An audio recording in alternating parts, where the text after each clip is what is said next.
My dear readers, allow us to traverse the shadowy corridors of history and stumble upon the curious case of Saint Telemachus, or rather Telemachus the man, the monk, the involuntary martyr. Here lies a narrative so drenched in the irony and tragedy of human endeavor that it would be a sin against intellectual honesty to gloss over its complexities with the superficial hagiography so cherished by the faithful. Let's for a moment assume the cloak of the realist and acknowledge the essential truth of Telemachus's final act. A man, propelled by a conviction so fierce that it borders on the fanatical, hurls himself into the visceral brutality of the Roman Colosseum. This is not the stuff of miracles or divine interventions. This is human agency in its rawest form, a singular, perhaps impulsive act of protest against the institutionalized barbarism of the age. But to view Telemachus merely as a victim, a passive recipient of martyrdom's cruel kiss, is to do a disservice to the man and to the complex tapestry of human motivations. Telemachus, by all accounts, was no naive interloper. He was a monk, yes, but also a man of his time, acutely aware of the violent underpinnings of the society in which he lived. His decision to leap into the arena was not just an act of protest. It was a calculated confrontation with the very heart of Roman savagery. In this light, Telemachus becomes a figure almost Socratic in his willingness to challenge the moral complacency of his contemporaries. And what of the response to his act?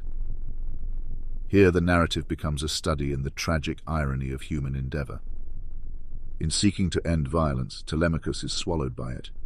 The gladiators, themselves trapped in the cruel machinery of Roman entertainment, likely saw not a holy man, but another cog in the relentless wheel of survival.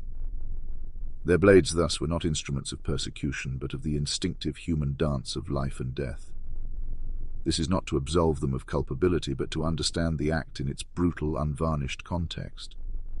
The aftermath of Telemachus's death, however, is where the real meat of the story lies, a veritable feast for the cynic and the skeptic. The Christian establishment, ever opportunistic, swiftly enshrines Telemachus in the pantheon of martyrdom. His death is transmuted into a symbol of Christian virtue triumphing over pagan vice, a neat moral fable that plays well to the galleries of the faithful. But this narrative, like so much religious propaganda, wilts under scrutiny. It flattens the rich complexity of Telemachus's act into a two-dimensional morality play, stripping it of its human essence. In reality, Telemachus's story is a far more potent testament to the power and peril of individual conviction.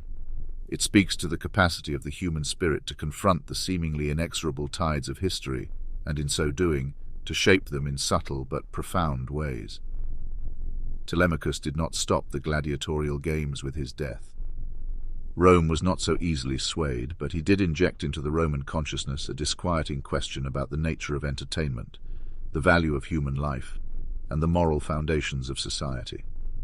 So, let us raise a glass not to Saint Telemachus, the sanitized martyr of Christian law, but to Telemachus the man, in all his complicated, quixotic, profoundly human glory. In his final, fatal act, he embodies the quintessentially human struggle to reconcile moral conviction with the unforgiving realities of the world.